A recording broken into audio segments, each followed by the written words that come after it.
इस बात में कोई दो राय नहीं कि लव मैरिज हो या अरेंज मैरिज, शादी के बंधन में बंधने के बाद भी किसी अन्य महिला या पुरुष की तरफ आकर्षित होना या नाजायज़ संबंध रखना एक अच्छे खासे रिश्ते को खराब कर सकता है। आज की इस कहानी में कुछ ऐसा ही है जिसे सुनकर हिंदी फिल्म की एक शायरी ज़रूर याद आ जाएगी कि किस पे करें यकीन, किससे करें गिला, मेरे नसीब ने मेरा ये हाल कर दिया। ये घटना है उत्तर प्रदेश के मथुरा ज़िले की, जहाँ एक परिवार में 7 बेटे और 3 बेटियाँ थीं। इस भरे पूरे परिवार में काफ़ी खुशहाली थी। सब बेटे बेटियों की शादी हो चुकी थी। सब अपने अपने काम में लगे रहते थे। लेकिन तभी उन 7 बेटों में से एक बेटे के जीवन में टेंशन ने दस्तक दे दी। उसके दाम्पत्य जीवन में उसका कोई अपना ही सेंध लगाने की ताक में रहने लगा। उसका खुशहाल जीवन टेंशन में बीतने लगा। वो अपने परिवार के लिए काफ़ी मेहनत करता था, हर रोज़ काम पर जाता था और अच्छे पैसे कमाता था। हर दिन की तरह उस दिन भी काम पर गया, लेकिन वापस घर नहीं आया। काफ़ी रात होने के बाद भी जब घर नहीं आया तो उसके घर वाले परेशान होने लगे। वो जहाँ काम करता था वहाँ और उसके आसपास पूछताछ किए, लेकिन उसका कुछ पता नहीं चला। उसके घर वालों की बेचैनी बढ़ने लगी। आखिर वो बेटा घर क्यों नहीं पहुँचा, कहाँ गया, क्या हुआ होगा उसके साथ, क्या घर वालों को उसका पता चल पाएगा? इन सारे सवालों के जवाब आपको मिलेंगे इस वीडियो में। तो इस पूरे घटनाक्रम को जानने के लिए वीडियो के अंत तक बने रहिए। मगर अभी तक आपने इस क्राइम विजिट चैनल को सब्सक्राइब नहीं किया है तो जल्दी से चैनल को सब्सक्राइब कर बेल आइकन दबा लें। चलिए कहानी शुरू करते हैं।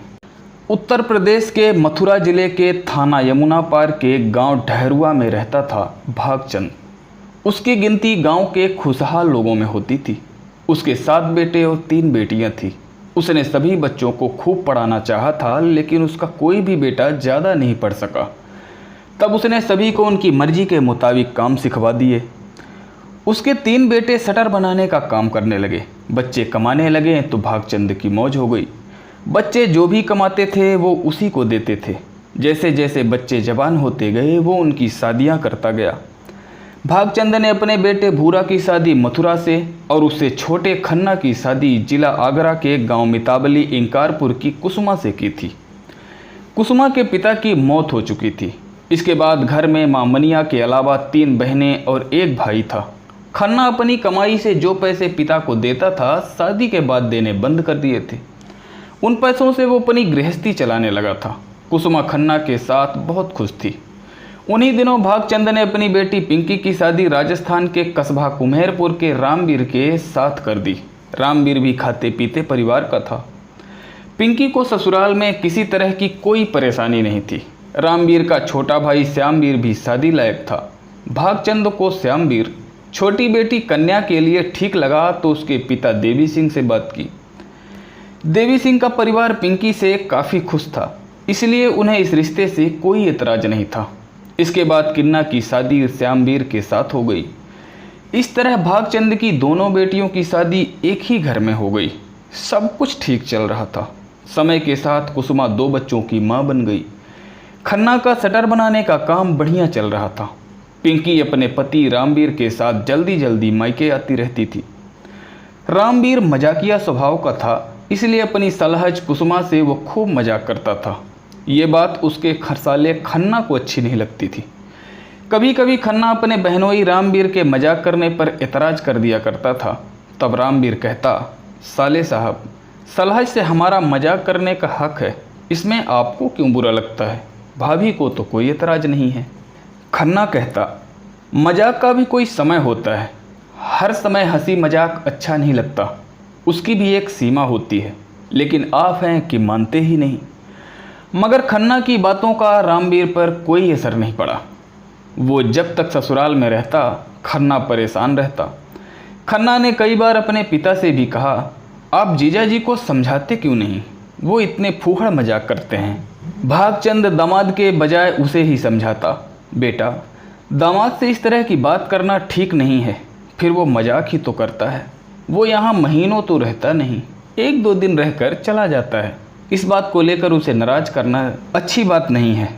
हमने उसे बेटी दी है, बेटी की वजह से हमें चुप रहना चाहिए। रामवीर को किसी की कोई परवाह नहीं थी। वो जब भी ससुराल आता कुसुमा के आगे पीछे मड़राता रहता और हंसी मजाक करता रहता। जब वो चला जाता तो खन्ना इस बात को लेकर कुसुमा से खूब झगड़ता। एक दिन भागचंद को खबर मिली कि उसकी बेटी बीमार है। ये खबर सुनकर वो परेशान हो उठा। उसे देखने के लिए वो बेटे खन्ना के साथ उसकी ससुराल कुम्हेरपुर पहुंचा। वहां जाकर पता चला कि पिंकी की हालत बहुत नाजुक है। बेहतर इलाज के लिए वो बेटी को एक बड़े अस्पताल ले गया, लेकिन वहां भी उसकी हालत में कोई सुधार नहीं हुआ। लाख कोशिशों के बाद भी डॉक्टर पिंकी को नहीं बचा पाए।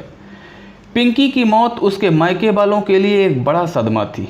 उसके बच्चों को पालने की जिम्मेदारी पिंकी की छोटी बहन किन्ना ने ले ली। पत्नी की मौत के बाद भी रामवीर जब तब अपनी ससुराल आता रहता था। ससुराल में अब भी उसकी पहले की ही तरह इज्जत होती थी। कुसुमा उसकी पहले की ही तरह खातिरदारी करती थी। खन्ना को अब रामवीर का आना बिल्कुल भी नहीं अच्छा लगता था। उसी की वजह से अब उसके और कुसुमा के बीच तनाव रहने लगा था। खन्ना की बात पर घर में कोई ध्यान नहीं देता था और ना ही कोई उसके मानसिक तनाव को समझने की कोशिश करता था। जबकि सच्चाई ये थी कि कुसुमा रामवीर की तरफ आकर्षित होती जा रही थी, जिसकी वजह से उसके दाम्पत्य में दरार पड़ने लगी थी। रामवीर और कुसुमा के बीच वे बातें भी होने लगी जो दोनों को एक दूसरे के करीब लाने वाली थी। एक दिन रामवीर ने कुसुमा को मथुरा में मिलने को कहा, लेकिन कुसुमा ने कहा कि घर के सभी लोग शादी में जा रहे हैं, इसलिए घर में अकेली होने की वजह से वो वहाँ नहीं आ सकती। उसने रामवीर को अपने यहाँ आने को कहा। तब रामवीर की खुशी का ठिकाना नहीं रहा, क्योंकि ऐसे में उसके घर आ सकता था। मौके का फ़ायदा उठाने के लिए रामवीर अपनी ससुराल पहुंच गया और एकांत का फ़ायदा उठाकर दोनों ने उस दिन मर्यादाएं लांघकर इच्छा पूरी कर ली। रामवीर ने साले के दाम्पत्य में सेंध लगा दी। खन्ना को बीवी की बेवफाई का पता नहीं चला। कुसुमा को भी अपनी बेवफाई पर कोई ग्लानि नहीं हुई। उस दिन के बाद से कुसुमा का पति के प्रति व्यवहार बदलने लगा। खन्ना जब कभी उससे झगड़ता वो मायके जाने की धमकी देने लगती। खन्ना समझ नहीं पा रहा था कि कुसुमा अब इस तरह की बातें क्यों करती है। वो अंदर ही अंदर तनाव में घुटने लगा। दूसरी ओर कुसुमा को किसी बात की परवाह नहीं थी। उसी बीच मथुरा में रामवीर और कुसुमा की मुलाकात हुई तो कुसुमा ने उससे कहा कि खन्ना को अब उस पर शक हो गया है। वो छोटी छोटी बात पर उसकी पिटाई करने लगा है। तब रामवीर ने कहा, मैं खन्ना से बात करूँगा। नहीं, तुम उससे कुछ मत कहना। अब मेरे घर भी मत आना। जब कभी मिलना होगा हम बाहर ही मिल लिया करेंगे, लेकिन इस समस्या का कोई हल तो ढूंढना ही होगा। आखिर मैं कब तक उससे पिटती रहूँगी, कुसुमा ने कहा। कुसुमा की बात पर रामवीर गंभीर हो गया। उसे लगा कि कुछ तो करना ही होगा। कुसुमा ने कहा, चलो हम कहीं भाग चलते हैं। नहीं, इससे बड़ी गड़बड़ी हो जाएगी। तुम्हें ये तो पता ही है कि मेरा छोटा भाई श्यामवीर भी उस घर का दामाद है। जब मैं घर में नहीं रहूँगा तो खन्ना को पूरा विश्वास हो जाएगा कि मैं ही तुम्हें भगा कर ले गया हूँ। तब ससुराल वालों से श्यामवीर के संबंध खराब हो जाएंगे। मैं नहीं चाहता कि मेरी वजह से श्यामवीर की गृहस्थी बिगड़े। रामवीर ने कुसुमा को भरोसा दिया कि वो इस बारे में कुछ न कुछ जरूर करेगा। अगर ज़रूरत पड़ी तो खन्ना को रास्ते से हटाकर हमेशा की टेंशन ख़त्म कर देगा। होली पर रामवीर बिना बुलाए मेहमान की तरह भागचंद के घर पहुंच गया। खन्ना को उसका आना बिल्कुल भी अच्छा नहीं लगा, लेकिन वो खामोश रहा। होली के बहाने रामवीर ने कुसुमा को अपनी बाहों में भर लिया। रामवीर की इस हरकत से नाराज होकर खन्ना ने रामवीर की पिटाई कर दी। रामवीर अपनी सफाई में यही कहता रहा कि वो तो सलहज के साथ होली खेल रहा था, लेकिन खन्ना का गुस्सा कम होने का नाम नहीं ले रहा था। आखिर घर वालों ने बीच बचाव करके रामवीर को छुड़ाया। इस घटना से रंग में भंग पड़ चुका था। खन्ना ने तय कर लिया था कि वो अब रामवीर को किसी भी कीमत पर अपने घर नहीं आने देगा।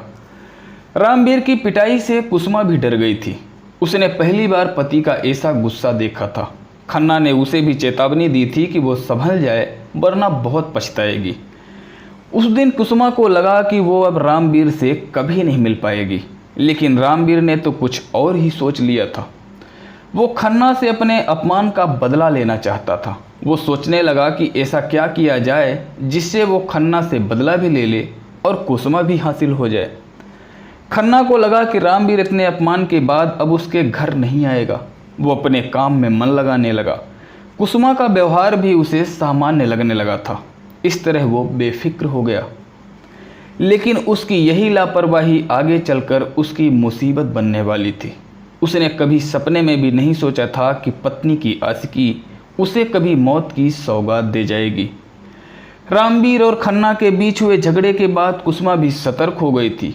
उसका रामवीर से भले ही मिलना नहीं हो रहा था, पर वो उससे फ़ोन पर बातें करती रहती थी। जब कभी उसे मौका मिलता वो फ़ोन पर बात करके निश्चित जगह पर उससे मिल भी लेती थी। 27 अगस्त 2015 को सुबह ठेकेदार अजीत चौधरी ने खन्ना के घर का दरवाज़ा खटखटाया।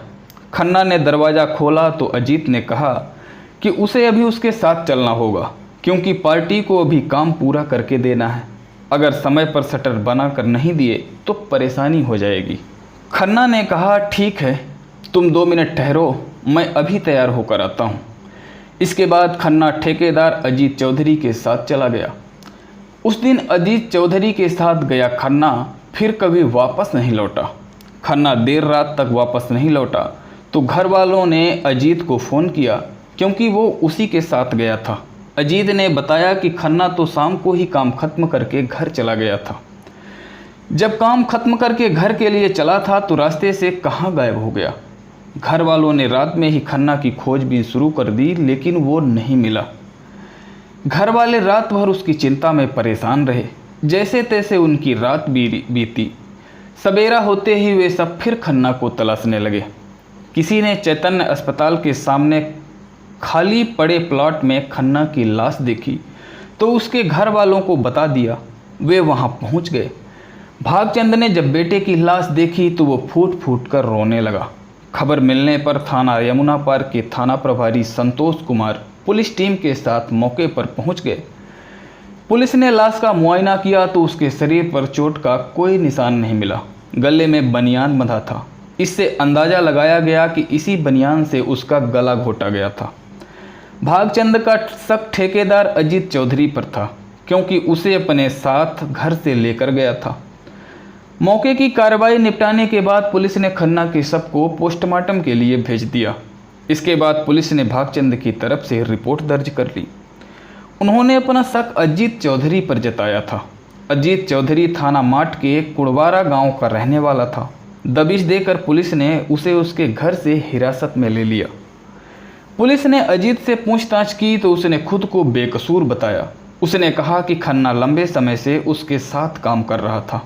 उसके साथ उससे काफ़ी अच्छे संबंध थे।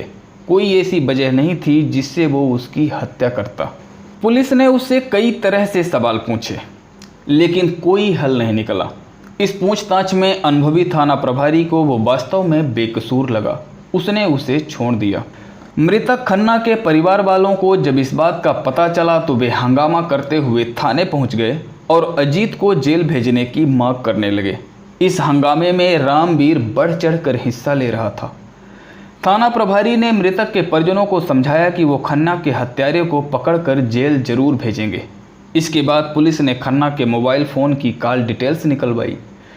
कॉल डिटेल्स का अध्ययन करने पर पता चला कि उसके मोबाइल पर आने वाली आखिरी कॉल खन्ना के बहनोई रामवीर की थी। पुलिस ने रामवीर के बारे में छानबीन शुरू की तो गांव वालों से पता चला कि होली वाले दिन रामवीर ने खन्ना की बीबी को छेड़ा था। तब खन्ना ने उसकी पिटाई कर दी थी। इस बात की पुष्टि के लिए पुलिस ने खन्ना के घर वालों से पूछताछ की तो उन्होंने कहा कि रामवीर के साथ खन्ना का झगड़ा तो हुआ था, लेकिन वो झगड़ा ऐसा नहीं था कि रामवीर खन्ना की हत्या कर देता। फिर होली के बाद रामवीर उनके यहाँ आया भी नहीं था। पुलिस को अब तक पता चल चुका था कि खन्ना की बीबी कुसुमा से रामवीर का कोई चक्कर था। इसके बाद पुलिस के सामने तस्वीर साफ हो गई। दूसरी ओर रामवीर को किसी तरह पता चल गया कि पुलिस को उस पर शक हो गया है तो वो फरार हो गया।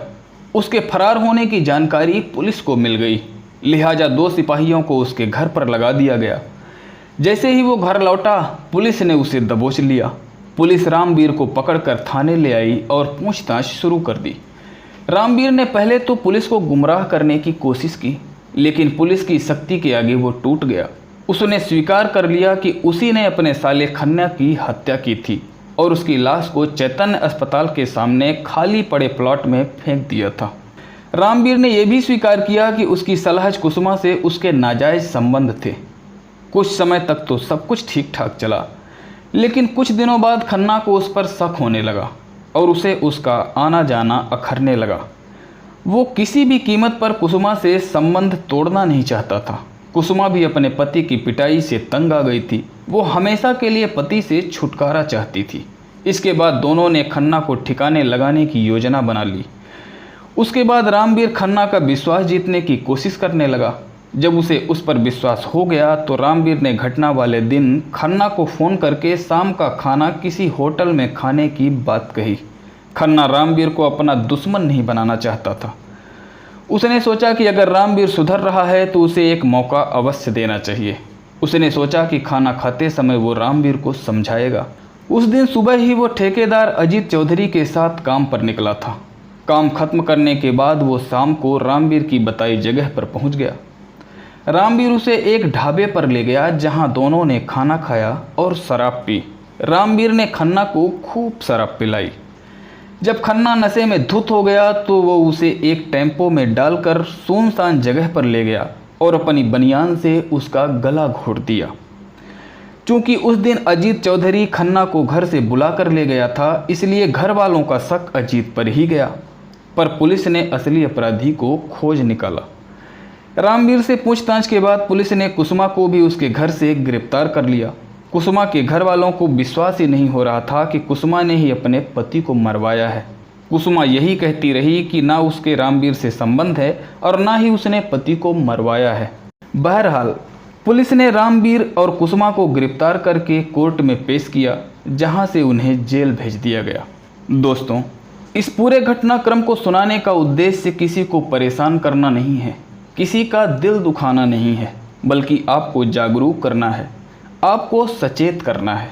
आप जहां भी रहें अपना ख्याल रखें, सुरक्षित रहें। जय हिंद, जय भारत।